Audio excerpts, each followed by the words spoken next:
Galaxy A52 5G faz parte da nova linha de intermediários da Samsung, que agora estão preparados para a nova rede de celulares, o que é bem legal, só que isso acabou criando uma mega confusão na linha desse ano. Primeiro que a quantidade de aparelhos aumentou, de 3 do ano passado para 5 e eventualmente 6 nessa geração, por conta da separação entre os aparelhos que têm e que não têm o suporte para o 5G. Mas também a ordem deles não é tão linear assim, o que coloca alguns aspectos desse modelo aqui à frente do A72 regular e outros atrás do A51 do ano passado. No meio de corte e avanços, ele ficou com uma cara bem diferente, subiu de categoria, mas será que vale a pena? Bora descobrir. E se você gostar, tem links lá na descrição, junto do comparador Escolha Segura, o plugin para o seu navegador ou para o Android que não deixa você pagar mais caro. Para mais informações é só olhar aqui embaixo e bora para análise.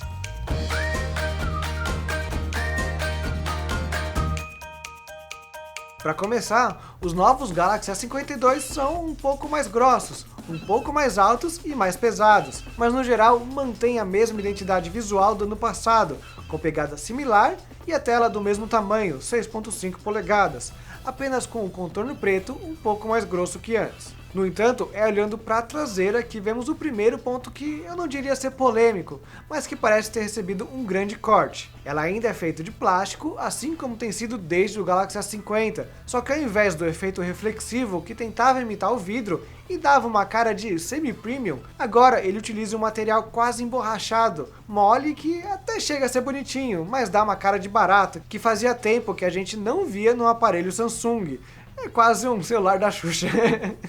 Essa é a minha opinião, o Bruno gostou um pouquinho mais, mas enfim, tá com cara de barato. Talvez seja exagero, mas é difícil apontar um bom motivo, além de corte de preço, para ele ter sido assim. Por um lado, ele não vai estilhaçar, mas é fácil de riscar, e qualquer dano aqui fica bastante aparente, o que pode deixar o A52 5G bem acabado depois de uns 3 anos de uso, caso a pessoa não seja cuidadosa. O bom é que a solução é bem simples e barata, só colocar uma capinha que ainda vai proteger melhor o seu aparelho. Mas também esse é o único ponto mais crítico do A52 5G, já que o resto melhora bastante, inclusive trazendo de volta algumas características que tinham sumido, como a proteção IP67. Ele resiste numa boa a qualquer respingo de água e pode ser submergido em até 1 metro por 30 minutos. Então, um acidente com líquidos ou perto da piscina não será o suficiente para causar grandes danos por aqui. Outra característica que estava ausente em alguns modelos e que retornou para cá é o som estéreo. Ele é alto, mas a qualidade é baixa, principalmente nos volumes maiores. Celulares raramente são bons nisso mesmo, então ele cumpre bem o que se propõe a fazer e tem a entrada de fone de ouvido se você quer escutar uma música com mais qualidade. Só lembre-se que será necessário comprar um fone se você ainda não tiver, pois já se foram os dias em que a Samsung mandava um de graça na caixa do celular.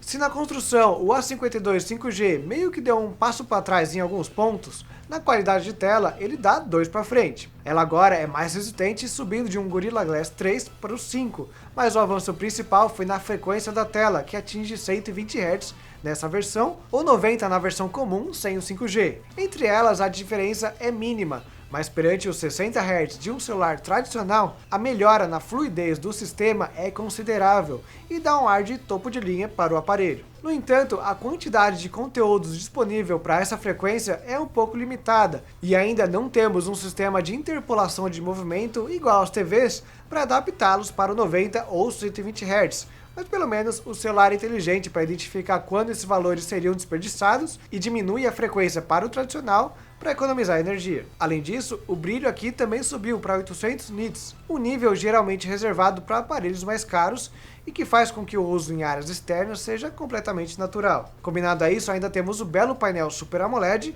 fazendo com que os intermediários da Samsung continuem na ponta quando o assunto é qualidade de tela. Por dentro é onde encontramos a grande diferença entre os modelos com e sem 5G, e onde esse modelo aqui ultrapassa o A72. Isso porque ele utiliza o Snapdragon 750G, que além de eventualmente te permitir acessar a rede de internet nova, também é mais rápido que o Snapdragon 720G, encontrados dentro do A52 e do A72 normais, além de ser muito mais potente, quase o dobro do Exynos 9611 do A51. É por causa dos novos chips, incluindo o do A52 normal, que podemos considerar uma evolução grande na linha de A50. E na verdade, dependendo de onde o seu preço assentar, pode até criar uma categoria nova de construção barata e alto desempenho. Pensando mais em potência bruta, com o 750G, esse A52 sobe para o nível do Galaxy S9, por exemplo, que em jogos é capaz de rodar o Wild Rift e o Genshin sem problemas, e no sistema não vai travar tão cedo, ainda mais agora com 6 GB de RAM. Vale comentar, no entanto, que o Wild Rift não rodou em 120 Hz, apesar dessa ser uma possibilidade. Talvez seja porque aqui o jogo ainda fica pesado demais, mas por enquanto eu só posso jogar em 60, que também já está ótimo, bem melhor que os 30 quadros por segundo, que é o limite da maioria dos jogos. Ainda assim, se é para ser bem pragmático, subir de um Snapdragon 720G para um 750G não é grande coisa. Existe aí um ganho de 15% de performance mais ou menos, e o 5G que são boas vantagens. Porém, no dia a dia não afeta tanta coisa assim, ao ponto de justificar o preço extra que você pagaria nesse carinha aqui. Até porque no resto das especificações ele volta a entregar o esperado para um aparelho intermediário comum. A bateria, por exemplo, não é o seu forte. Com 4.500 mAh de carga, ele será suficiente, considerando as médias dos nossos testes, para umas 10 horas de YouTube, entre 5 ou 6 horas jogando, dependendo do título, e um pouco mais que isso para gravar em 4K. No geral, a bateria acaba um pouco mais rápida que em outros aparelhos com carga parecida, como o próprio A52 normal, que tem os mesmos números, mas pode durar mais tempo ligado, já que o 5G tem o processador mais rápido e a tela de 120 Hz para gastar mais bateria.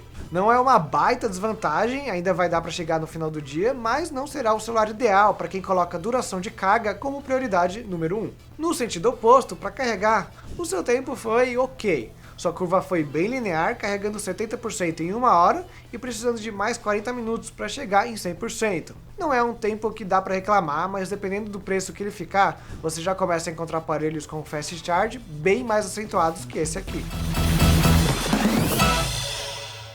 Para a câmera, a situação melhora. São 4 lentes na traseira, com a principal de 64 megapixels, ultrawide de 12, além da macro e do sensor de profundidade, de 5 megapixels cada. É um conjunto bem parecido com o que vimos lá no A71, tanto em especificações quanto em qualidade, mantendo uma foto com um grande nível de detalhes, boas cores, considerando que estamos falando de um Samsung, então é saturada, e bons resultados também do HDR, com melhorias no contraste comparado com o celular do ano passado. Na lente ultrawide, o destaque é a boa consistência nas cores, inclusive quando a luz não está ajudando tanto. É importante que essa lente esteja boa, pois ela está sendo exigida para cada vez mais situações nos últimos tempos, já que além de fotos bem abertas, ela ainda é usada para gravar no modo super estável, que aqui não tem uma queda tão drástica na qualidade de gravação. As outras duas são bem ok, com uma macro razoável e o recorte quase perfeito, que já está assim há pelo menos umas 4 gerações. Então, outro destaque seria para o modo noturno, que funciona com a lente principal, com a ultrawide e com a selfie, conseguindo iluminar bem todo o ambiente,